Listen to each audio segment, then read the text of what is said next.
उनके मौला के उन पे बेहद दुरूद, उनके असहाब व इतरत पे लाखों सलाम। एक मेरा ही रहमत पे दावा नहीं, शाह की सारी उम्मत पे लाखों सलाम। इंतहाई इज़्ज़तों के लायक उलमाए कराम, मशाइख़ उज़ाम, सादात इकराम, हुफ़ाज़ इकराम, साहिबान अक़्ल व दानिश, महराब वारिसान महराब व मिंबर, आज की ये पुरवकार पुरमग़ज़ तक़रीब शहीद बसिलसिला चेलम ईसाल सवाब वालदा मरहूमा मग़फ़ूरा हज़रत अल्लामा हाफ़िज़ कारी मोहम्मद दिलावर अब्बासी साहिब इनेकात पज़ीर है। मैं यहाँ ये ज़िक्र करना ज़रूरी समझता हूँ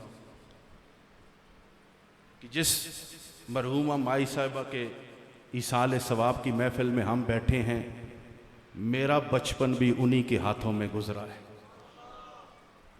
मेरे नाना जान हज़रत ख्वाजा ख्वाजगान हज़रत ख्वाजा फ़कीर मंजूर अहमद मेहरवी रहमतुल्लाह अलैह का जब विसाल हुआ तो मेरी उम्र उस वक़्त गालबन 40 दिन की कुछ थी। तो मेरी वालदा अपने साथ हाफिज़ साहब की वालदा को लेके मैरा शरीफ गई। तो जितने दिन वो वहाँ रही, मेरी जो परवरिश थी वो इनकी वालदा करती रही। तो कुछ दिन पहले हाफिज़ साहब ने मुझे एक पुरानी तस्वीर सेंड की, जिसमें इनकी वालदा ने मुझे उठाया हुआ था। गालबन 1 साल की मेरी उम्र थी। तो बड़ी मोहब्बतों की बात है, जिस तरह हज़रत दाई हलीमा सादिया का जिक्र हो रहा था तो मेरे जहन में ये बात भी याद है। ईसाल सवाब के हवाले से आपने बड़ी खूबसूरत गुफ्तगू सुनी हज़रत अल्लामा कारी रहमतुन नबी साहब से भी और हज़रत अल्लामा हाफिज़ कारी शुएब रब्बानी साहब से भी। मेरा गुफ्तगू का मौजू कुछ और है। मैं ईसाल सवाब पे बात नहीं करूँगा, वालदैन की अज़मत भी आपने सुन ली है। मैं जिस मौजू पे बात करना चाह रहा हूँ, जितनी देर मैं महफिल में बैठा हूँ, मैंने जो माहौल देखा है तो मुझे ये इदराक हुआ है कि हाफिज़ दिलावर एक गैरतमंद बंदा है। आपको मेरी बात समझ नहीं आई शायद। मैं जितनी देर महफिल में बैठा हूँ, मैं यही देखा है कि हाफिज़ दिलावर एक गैरतमंद बंदा है। वजह क्या है? वजह यह है कि वो वालिदैन खुशकिस्मत होते हैं जिनकी औलाद वालिदैन की ज़िंदगी में भी फर्माबरदार रहे और उनके जाने के बाद भी उनकी इस तरह याद में उनके नाम की महफिलें सजाए और फिर उस महफिल में महबूब करीम की नात भी पढ़ी जाए, अल्लाह का कुरान भी पढ़ा जाए, महबूब करीम के सहाबा का भी जिक्र हो, हुजूर के अहले बैत का भी जिक्र हो। मुहर्रमुल हराम का महीना है। मैं जो बातें करने जा रहा हूँ वो ख़ास तौर पर उलमा की भी तवज्जो चाहूँगा। आप पढ़े लिखे लोग बैठे हैं, जो वक्त है उस वक्त के अंदर रहते हुए चंद बातें अर्ज करूँगा। अब आबेज़ी वकार, इस वक्त हम जिस दौर से गुजर रहे हैं बड़ा पुरफितन दौर है और ख़ास तौर पर अकीदे के हवाले से इस वक्त जो जिस माहौल में हम रह रहे हैं, हमारे नौजवान जो सोशल मीडिया के साथ जुड़े हुए हैं या सोशल मीडिया से हटकर जो माहौल उन्हें मुयस्सर आ रहा है, इस वक्त हमें ज़रूरी है कि हम अपने अकीदे की भी हिफाजत करें, अपने नौजवानों के अकीदे की भी हिफाजत करें। क्योंकि आज गैर महसूस तरीके से अहले बैत की मोहब्बत की आड़ में हमारे नौजवानों को ऐसा जहर पिलाया जा रहा है कि हमारे नौजवान अहले बैत की मोहब्बत की आड़ में ना समझते हुए, ना समझी के साथ सहाबा की गुस्ताखियों में मसरूफ। ये कुछ दिन पहले भी खलाबाट में एक वाक़या हुआ, उससे पहले भी 2 वाक़ये हुए। अब जब मुझे वो खबर मिली, मैंने कहा अल्लामा हनीफ जदून साहब से, मैंने कहा आप FIR भी करवा देंगे, मामलात भी हो जाएंगे, आप असल चीज़ ढूंढें कि इन नौजवानों को ये जहर पिला कौन रहा है। असल वो मकाम पकड़े ना जहां से इनको वो सोच दी जा रही है। आप नौजवान जिसने कभी मदरसे का मुंह नहीं देखा, जिसने कभी कुरान नहीं खोला, जिसने कभी हदीस नहीं पढ़ी, जो किसी आलिम के पास नहीं बैठा, जब आप उसकी गुफ्तगू सुनेंगे आप हैरान हो जाएंगे कि ये बातें इसको किसने सिखाई। अब जरा आपने एक बात को समझना है।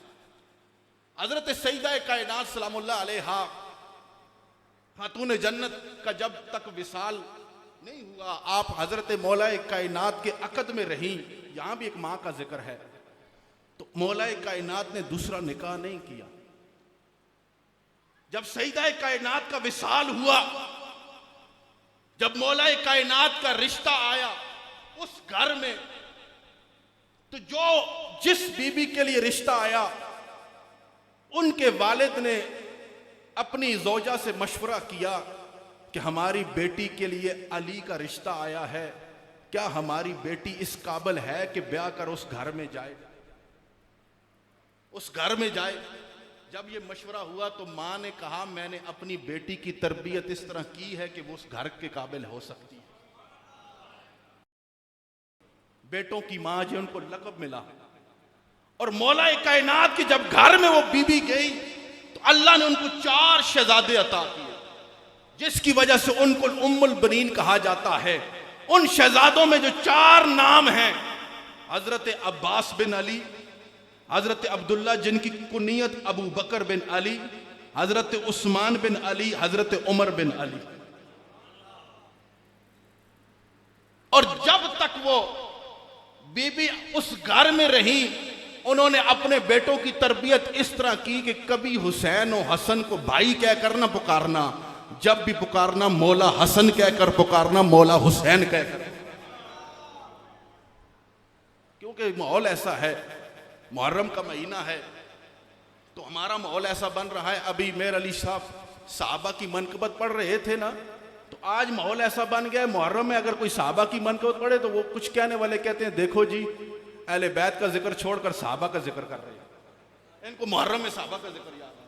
मैंने कहा मुहर्रम हो, यकम मुहर्रम फारूक आजम की शहादत हो, या सदीक अकबर का योम हो, या उस्मान गनी का शोजोम हो, हम जब भी जिक्र करते हैं हम जिक्र इस तरह करते हैं, मकाम सहाबा देखना है तो हुसैन को, या मकाम सहाबा देखना है मौला अली को, अबू बकर के पीछे हाथ बांधकर नमाज पढ़ते हुए देख लो। अगर मुकाम अहले बैत देखना है तो हुसैन और हसन को अबू बकर के कांधों पर देख लो। हम तो जिक्र इस तरह करते हैं, हम डंडी तो नहीं मारते हैं। हमारे बाबा जी फरमाया करते थे, शबम न शबब परस्तम, ना असी काले ते ना कालियां गल्लां करने आ, असी चमकते महबूब दे गुलामत गल्लां भी चमकतियां या करने। जब मौला हुसैन और हसन के साथ वो तरबियत का अंदाज देखिए, ये एक मां की तरबियत थी। यहां मैं एक बात और भी कहना चाहता हूं, मां बाप औलाद की तरबियत करते हैं, लेकिन जिस मकाम पर आज हाफिज दिलावर खड़ा है ना, उसके पीछे एक उस्ताद का भी हाथ है, उस्ताद की भी मेहनत है। वो कैसे? हारून रशीद एक बड़ा वक्त का बादशाह गुजरा है, मैं वहां पर अपनी बात पे आऊंगा। वो अपने दरबार में बैठा हुआ था, उसने अपने शाही वजीरों से पूछा कि तुम क्या समझते हो इस वक्त पूरी सल्तनत में ज्यादा इज्जत वाला कौन है? अपने वजीरों से पूछा हारून रशीद ने। ये वो हारून रशीद है जिसकी बीवी मलका जुबैदा ने मक्कातुल मुकर्रमा में हाजियों के लिए नहर खुदवाई थी। अब भी आप मक्का जाएं तो उस नहर के विजिटर आपको उस नहर का नज़ारा करवाते हैं, जो पानी के लिए, हाजियों के पानी के लिए उसकी बीवी मलका जुबैदा ने नहर खुदवाई थी। ये वो हारून रशीद है। जब उसने सवाल किया, बताओ कौन ज्यादा इस वक्त मेरी सल्तनत में इज्जत वाला है? वजीरों ने कहा, मुशीरों ने कहा, आलीजा ए सुल्तान, हमारे लिए तो इस वक्त पूरी सल्तनत में इज्जत वाला है तो आप हैं, वक्त के बादशाह हैं। बादशाह ने सर हिलाया, कहा नहीं नहीं, मुझसे भी ज्यादा कोई इज्जत वाला है। कहा तो बताइए फिर कौन है? कहा मुझसे ज्यादा इज्जत वाला वो है कि जिसकी जूतियां सीधी करने के लिए मेरे बेटे मामून रशीद भी सादत समझता है। वो कौन था? वो मेरे बेटों का उस्ताद है। क्योंकि बादशाह ने एक दफा देखा कि मामून रशीद को पढ़ाने के लिए और हारून रशीद को पढ़ाने के लिए जब उनका उस्ताद आया तो बादशाह को छोड़कर दोनों बेटे भागे और उस्ताद की जूतियां सीधा करने लगे। उसने कहा मुझसे भी ज्यादा इज्जत वाला है वो मेरे बेटों का उस्ताद है, जो मेरे बेटों को कुरान सिखा रहा है, हदीस सिखा रहा है। मेरे दोस्तों याद रखें, हम अहले सुन्नत हैं, हमारा अकीदा इसका ताल्लुक रब के कुरान से है, नबी के फरमान से है। हम रब के सिवा किसी की इबादत नहीं करते। हम महबूब करीम का कलमा पढ़ने वाले हैं। हम हुजूर की हर निस्बत का हया करने वाले हैं। हमारी माओ ने जो हमें गुट्टी दी है, वो गुट्टी इस बात की है, जब तक रहेंगे सहाबा के गुलाम बन के रहेंगे, नबी की आल के नौकर बन के रहेंगे। अहले सुन्नत से ज्यादा कौन मोहब्बत करने वाला है? आज जो अहले बैत की मोहब्बत के जो ठेकेदार बने हुए हैं, जिनका रिमांड हो रहा है, मैं अगर कहूं जरा दिल की तख्ती पे लिख लो, उनसे पूछो सुल्तान करबला के मिजार में कितनी कब्रें हैं। ये सवाल कभी किसी से करना। करबला के जो मिजार है, इमाम अली मकाम का रोजा है, उसके अंदर कितनी कब्रें हैं? तारीख दमिश्क उठा के देखिए, नाम सिर्फ एक का ही लेते हैं। मौरख मर जाएगा लेकिन नाम नहीं बताएगा। वजह क्या है? मैंने कहा आओ हम तुम्हें अहले सुन्नत बताते हैं कि असल अहले बैत की मोहब्बत करने वाला कौन है। मैंने कहा किताबें भी तुम्हारी, बाड़े भी तुम्हारे, आलिम भी तुम्हारे, मौरख भी तुम्हारे, तारीख भी तुम्हारे, लेकिन हम तुम्हें बताएंगे हुसैन के रोजे में सिर्फ हुसैन की कब्र नहीं है, हुसैन के रोजे में 2 कब्रें और भी हैं जो हुसैन के साथ करबला में शहीद हुए। एक का नाम अबू बकर बिन अली है, एक का नाम उमर बिन अली है। मैं बताता हूं कि हुसैन के रोजे में, अब आओ मदीने को चलते हैं, हुजूर के रोजे में कितनी कब्रें हैं? हुजूर के रोजे में कितनी कब्रें हैं? बोलो ना, हुजूर के रोजे में कितनी कब्रें हैं? 2 3 कब्रें हैं। किस किस की कब्र है हुजूर के रोजे में? हुजूर के पहलू में कौन सो रहा है? हजरत अबू बकर। हजरत अबू बकर के पहलू में कौन सो रहा है? हजरत उमर। मैंने कहा वाह वाह नाना तेरी शान, उधर आपने अबू बकरों को पास सुलाया हुआ है, वाह हुसैन तेरी शान, उधर अबू बकर को तूने अपने पास सुलाया हुआ है। ये बात होती है। आज आए बाएं शर करके हमारे नौजवानों को ऐसा जहर पिलाया जा रहा है, और मैं ये बात कहते हुए शर्म महसूस नहीं कर रहा। ये हमारे मलका वाले खतीब साहब पिछले जुमे को फरमा रहे थे, मेरी बात उनको पहुंचा देना, मैं डरता शरता नहीं हूं किसी से। मैं मस्जिद से गुजर रहा था, अपनी गली से गुजर रहा था अपनी मस्जिद को जाते हुए जुमे के लिए, तो मैं रुक गया, ठहर गया। वो खतीब साहब, हाफिज जुबैर साहब, नाम भी ले देता हूं, गिबत नहीं कर रहा, उनको ये बात मैंने पहले भी पहुंचा दी है। वो फरमा रहे थे कि करबला क्यों हुआ, हालांकि वो यौम था हजरत फारूक आजम की शहादत का, 27-28 जुल्हज्जा थी, मौजू तो वो होना चाहिए था, लेकिन वो फरमा रहे थे करबला की वजह यह थी कि कई सहाबा यजीद की बैत कर चुके थे, अस्तगफिरुल्लाह, और यजीद को तख्त पे बिठाने वाला उसका वालिद था। अगर मैं झूठ बोलूं लानतुल्लाह अलल काज़िबीन। मैंने कहा, सोचा, मैंने कहा ये अब इन अपनी अवाम को क्या मैसेज दे रहे हैं? लोग तो यही समझेंगे कि शायद हुसैन के कातलों में सहाबा भी शामिल थे, इससे तो यही नतीजा निकलता है ना। इसलिए मेरे दोस्तों, अपने अकीदों को हिफाजत कीजिए। मैंने ये पैगाम उनको भी पहुंचाया, मैंने कहा मुझे उन सहाबा के नाम बताइए जिन्होंने यजीद की बैत की है, बताएं मुझे नाम बताएं। एक बदबख्त ये भी कह रहा था कि यजीद के लश्कर में सहाबा शामिल थे। मैंने कहा तू नाम बता, कौन सा सहाबी था जो यजीद के लश्कर में शामिल? बल्कि हुसैन अलैहिस्सलाम के साथ जो 72 शहीद हुए, उनके नाम उठा के देखिए, वो सारे सहाबा की औलादे थी, मौला कायनात के बेटे थे। तारीख को क्यों गड़बड़ करके लोगों को बताते हो? लोगों को किस तरफ लेके जा रहे हो? क्या तुम सहाबा का गुस्ताखबान बना रहे हो? मैं कहता हूं वो मुहिब्बे अहले बैत हो ही नहीं सकता जिसके दिल में अदना सहाबी, किसी भी सहाबी की अदना सी गुस्ताखी या शक मौजूद हो। वो किधर का मुहिब्बे अहले बैत है? वो कहां का मुहिब्बे अहले बैत बन सकता है? मैं इसलिए कहा कि हाफिज दिलावर एक गैरतमंद बंदा है, किसकी माँ ने, इसके उस्तादा ने इसको ये तरबियत दी है कि इस महफिल में बैठकर भी, मुहर्रम के महीने में भी हम सहाबा का भी जिक्र सुन रहे हैं, अहले बैत का जिक्र। ये क्या बात हुई?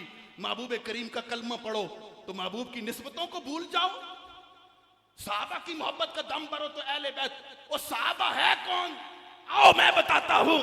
नबी की बेटी अली के घर में, अली की बेटी उमर के घर में, उमर की बेटी नबी के घर में, और फिर किसकी बात तुम करते हो? नबी की बेटी अली के घर में, अली की बेटी उमर के घर में, और फिर ये कैसे बातें हो सकती हैं? इसीलिए तो मेरे महबूब ने अपने पहलू में सुला रखा है। ना माने से अबू बकर उमर का तुम बिगड़ते हो, वो तो पहलू में सुलाए हुए हैं। और हम अपनी तरफ से ये बात नहीं करते। मैं यहां एक बात अपने उलमा को कहना चाहता हूं, ईमान अबू तालब का मामला हो ना तो मौला अली के अकीदे पे रहिएगा। ईमान अबू तालब के मामले में मैं मौला अली के अकीदे पे हूं, और ये आपसे दूर नहीं है। मुफ्ती अयूब हजारवी साहब के कदमों में बैठकर ये अकीदा मैंने पढ़ा है। वो पूरी लिस्ट मेरे पास भी अभी मौजूद है, अहादीस की भी और रवायात की भी और अक़वाल अमीरुल मोमिनीन मौला मुर्तज़ा की भी। और फिर उसके बाद अफजलियत का मामला हो तब भी मौला अली के अकीदे पे रहिएगा, और कहीं जाने की जरूरत नहीं है। हमारे लिए इल्म का शहर बहुत बड़ा है। अना मदीनतुल इल्म वालिउन बाबुहा। हमें और कहां जाने की क्या जरूरत है जब मौला कायनात की हस्ती हमारे दरमियान मौजूद है। जब आप ईमान अबू तालिब की बात करें, हजरत अबू तालिब की ईमान की बात हो, तब भी मौला अली का अकीदा जिंदाबाद। अफजलियत सिद्दीक़ अकबर की बात हो, तब भी मौला अली का अकीदा जिंदाबाद।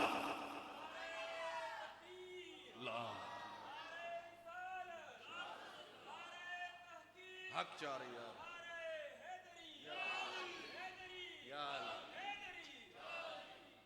हिंदुस्तान का एक बादशाह गुजरा है, मुगल बादशाह, उसकी बीवी थी मलका नूर जहां, बड़ी सल्तनत की मलका थी। और मेरे पास थोड़ा सा वक्त है, मैं आखिरी बात करता हूं। मलका नूर जहां नाम आपने सुना है तारीख में, लेकिन थी वो शिया। उसने क्या किया?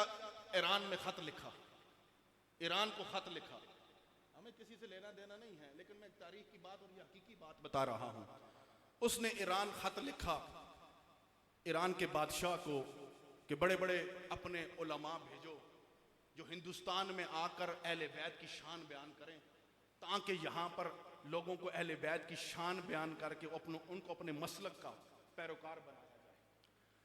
और साथ ये भी लिखा कि जो आलिम आए उसको कहना हिंदुस्तान आते हुए दिल्ली पहुंचने से पहले लाहौर से होकर आए, कि लाहौर में सारे फकीर रहते हैं, मजजूब रहते हैं, पहले उनके सामने अहले बैत की शान बयान करेगा, तो जब दिल्ली पहुंचेगा तो उनको मात देकर आएगा, तो उसकी बड़ी जो है वो शान बढ़ जाएगी, तब वो दिल्ली आए। कहते हैं तारीखदानों ने लिखा है, हिंदुस्तान की तारीख में लिखा है कि वो जब आलिम ईरान से चला और लाहौर पहुंचा तो सबसे पहले वो मियां मीर रहमतुल्लाह अलैह के मिज़ार में दाखिल हुआ, खानका में दाखिल हुआ। ये मियां मीर रहमतुल्लाह अलैह का वो मिज़ार है कि जहां पे हमारे बाबा जी खादम रिजवी रहमतुल्लाह अलैह खतीब रहे हैं। फरमाते हैं कि जब वो मिज़ार के आते में दाखिल हुआ तो सामने हजरत मियां मीर बैठे हुए थे, 7 फकीर बैठे हुए थे। जैसे ही हजरत मियां मीर रहमतुल्लाह अलैह ने निगाह उठाई ना, आपने अपने मुरीदों से फरमाया वो जो सामने बंदा आ रहा है ना, ये काले दिल वाला है, इसका दिल स्याह है। फकीर की निगाह थी ना, इत्तकू फिरासतल मोमिन फइन्नहु यंज़ुरु बिनूरिल्लाह, मोमिन की फिरासत से डरो, जब वो देखता है तो अल्लाह के नूर से देखता है। हजरत मियां मीर ने फरमाया ये जो सामने बंदा आ रहा है इसका दिल स्याह है, उस पे मोर लगी हुई है। जब वो करीब आया, सलाम किया, पूछा कहां से आए हो? कहा जी ईरान से आया हूं। कहा क्या करते हो? उसने कहा मैं अहले बैत की शान बयान करता हूं। हजरत मियां मीर ने फरमाया अहले बैत की शान बयान करो, एक सुन्नी का ईमान ताजा हो जाए। कहा अहले बैत की शान बयान कर, एक सुन्नी का ईमान ताजा हो। उसने शान बयान करते हुए कहा जी जहां हजरत इमाम हुसैन का रोजा है, जहां आप का जस्ते मुबारक जहां पे आराम फरमा रहा है, उसके 40 गज तक जो भी बंदा दफन होगा वो बगैर हिसाब किताब के बख्शा जाएगा। शान तो है ना कि जहां इमाम आली मकाम का रोजा है उसके इर्द गिर्द 40 गज तक जो बंदा दफन होगा वो इमाम आली मकाम के पड़ोस होने की वजह से वो बख्शा जाएगा, गुनहगार भी होगा। हजरत मियां मीर ने कहा ये शान इमाम को क्यों मिली? कहा जी इसलिए मिली कि आका करीम के नवासे हैं, अल्लाह के महबूब के नवासे हैं, मौला अली के बेटे हैं, हजरत सईदा कायनात के शहजादे हैं। कहा किस वजह से शान मिली? इस वजह से मिली कि महबूब करीम आका मुस्तफा करीम के नवासे हैं। कहा जी इस वजह से शान मिली। तो फरमाया अगर नाने के नवासे की ये शान है तो फिर नाने ने जिनको पहलू में सुला रखा है उनकी क्या शान हो? तुम तो 40 गज की बात करते हो, नाने ने जिनको पहलू में सुला रखा है उनके ईमान के बारे में तेरा क्या ख्याल है? उसने अपना थैला उठाया, उसने कहा जिनके फकीरों के इल्म का ये आलिम है उनके उलमा का क्या? इसलिए मेरे दोस्तों जब भी अहले बैत की मोहब्बत का अगर करना है ना तो सहाबा के अकीदे पे करो। तुम्हें सहाबा के अकीदे के साथ जब आप अहले बैत के साथ मोहब्बत करेंगे तो फिर वही बात है, फिर ना कोई सहाबा का गुस्ताख रहेगा ना कोई अहले बैत का गुस्ताख रहेगा। और अगर सहाबा के साथ मोहब्बत करनी हो तो फिर अहले बैत के अकीदे के साथ मोहब्बत करो। दोनों के बगैर गुजारा नहीं है किसी एक का भी। और यह हम अहले सुन्नत है, हमारा एजाज है कि हमारे दामन में सहाबा की मोहब्बत के भी। और अल्हम्दुलिल्लाह हमने उन उस्तादों से पढ़ा है, हम उन उलमा की जूतियां सीधी करने वाले हैं, हम उन मशाइख के हाथ में हाथ देने वाले हैं जिन्होंने हमें तरीकत के जाम भी पिलाए हैं, शरीयत के जाम भी पिलाए हैं। आज शेख वो हो कि जो आपको ये ना कहे। हमारे कितने आस्थाने जो हैं वो रिफ्स का शिकार हो चुके हैं। अगर किसी को बहुत ज्यादा इल्म मान दे ना तो वो ताजदार छोरवी की बारगाह में चला जाए। वो ताजदार छोरवी की दूर ना जाओ। हमारे परनाना जी हजरत ख्वाजा फकीर अब्दुल्ला के पास कोई हरिपुर से जाता तो आप फरमाते जलिया चनी ओथे कोल तुहाडे छोर शरीफ मार्फत दा दरिया वगदा, तुसी इतने दूर सफर करके आए हो जिस दी पहुंच मैरा शरीफ तक ना होवे वो छोर शरीफ चला जाए। ये फकीरों की मोहब्बत का अवाल था, ये फकीरों की मोहब्बत का अवाल था। मैं कहता हूं जिसको अगर अकीदे की प्यास लगी हो वो ख्वाजा का मजमुआ सलावात रसूल उठाकर पढ़ ले, उसको पता चल जाएगा ये हम जो अकीदे की बात कर रहे हैं ये अपनी तरफ से नहीं कर रहे। हजरत ख्वाजा ताजदार छोरवी का भी यही अकीदा है, हुजूर मेरे अली का भी यही अकीदा है, हजरत दाता हुजवेरी का भी यही अकीदा है, हुजूर गुनियतुत तालिबीन में गौसे आजम का भी यही अकीदा है और मौला अली का भी यही अकीदा, मौला अली का भी यही अकीदा है। इसलिए आज उलमा को भी चाहिए कि अपने स्टेजों की हिफाजत कीजिए और अपने स्टेजों पे ऐसे लोगों को लेके आइए कि जो अकीदे में डंडी मारने वाले ना हो, जो हमारे बच्चों को सहाबा वाले बैत का गुस्ताख ना बनाए, बल्कि जो मोहब्बत सिखाएं तो इस बात की मोहब्बत सिखाएं कि ना सहाबा अहले बैत से जुदा हैं ना अहले बैत सहाबा से जुदा हैं और दोनों की मोहब्बत के बगैर ईमान कामिल है। और ये आज का पैगाम लेके जाएं, दो बातें सिर्फ जिंदगी में अपना लें और ये आज का पैगाम है। वो पैगाम क्या है? कुरान करीम में अल्लाह करीम ने दो बातें फरमाई हैं। एक फरमाया वबिल वालिदैन इहसाना और दूसरी फरमाई कूनू मअस सादिकीन। इन दो बातों को पल्ले बांध लें। ये फकीर आपको ये मशवरा दे रहा है, इंशाल्लाह जिंदगी भर कहीं आपकी वो क्या कहते थे कांड नहीं लगेगी आपकी इंशाल्लाह। पहली बात क्या है? वक़दा रब्बुका ला ताबुदू इल्ला इय्याहु बिल वालिदैन इहसाना। अल्लाह के सिवा किसी की शिरक नहीं कर, इबादत अल्लाह के सिवा किसी की नहीं है। बाकी जो अहले सुन्नत के मामूलात हैं वो आपको पता है, अल्लाह के सिवा। उसके बाद अपने वालिदैन के साथ उसने सलूक करो, माँ बाप राजी हैं, फिर ऐसा पीर पकड़ो वकूनू मअस सादिकीन जो खुद भी बाअमल हो और तुम्हें भी पकड़ कर रब की बारगाह में पेश कर दे। बस दो बातें, ये दो उसूल बना लें। लेकिन माँ बाप राजी नहीं है तो मुर्शिद भी कुछ नहीं कर सकता। माँ बाप राजी नहीं है तो मुर्शिद भी कुछ नहीं कर सकता है। 40 फकीर एक तरफ बैठे हों, एक तरफ माँ बैठी हो या बाप बैठा हो, वो 40 दुआ करें, या अल्लाह इसको बख्श दे। एक माँ मजलूम या बाप हाथ उठा के दुआ करे, अल्लाह ऐसा ना बख्शी, मेरा रब उस माँ और बाप की सुन लेगा, उन 40 की नहीं सुनेगा। इसलिए पहला हुक्म कुरान का यह है कि अपने वालिदैन को राजी करो, फिर उसके बाद जो मर्जी है पीर की चौखट पे झाड़ू दो या तबलीगी जमात में निकल जाओ, 40-40 दिन जो मर्जी करो। उधर माँ घर में तड़प रही हो, बंदा पीर की चौखट पे झाड़ू लगा रहा हो, माँ बाप जो है बेचारा दुआइयों को तरस रहा हो, बाप घर में और बेटा चिल्लिस पे 40 साल के लिए 40 दिन के लिए गया हुआ हो, ये कैसी इबादत है। मैं एक मुस्तनद दरगाह का और 3 दरगाहों से मेरा ताल्लुक है, एक मुस्तनद दरगाह का और एक मुस्तनद अदारे का पड़ा हुआ बंदा ये आपको कह रहा हूं, 2 बातें पले बांध लें। एक, वालिदैन की खिदमत, माँ बाप राजी हैं बस, उसके बाद किसी सच्चे की सोबत अख्तियार कर लें, किसी नेक अल्लाह के वली की बारगाह में उसकी बैत कर लें, फिर देखे दुनिया भी संवरी हुई है, आखिरत भी संवरी हुई है। हजरत बायजीद बुस्तामी सिलसिला नक्शबंद के बहुत बड़े बुजुर्ग गुजरे हैं, मुझे उनकी बात एक ज़हन में आ गई है, इसी पे इख्तिलाफ करता हूँ। आप फरमाते हैं, जब मैं इल्म हासिल कर चुका तो मैं अपने शेख की बारगाह में हाजिर हुआ, तो शेख ने मुझे सुलूक की मनाजिल तय करवाई। एक मकाम पर आकर एक सुलूक का जो मकाम था वहां पे आकर मैं रुक गया, हिजाब नहीं उठ रहे थे, उस मकाम को नहीं पा रहा था।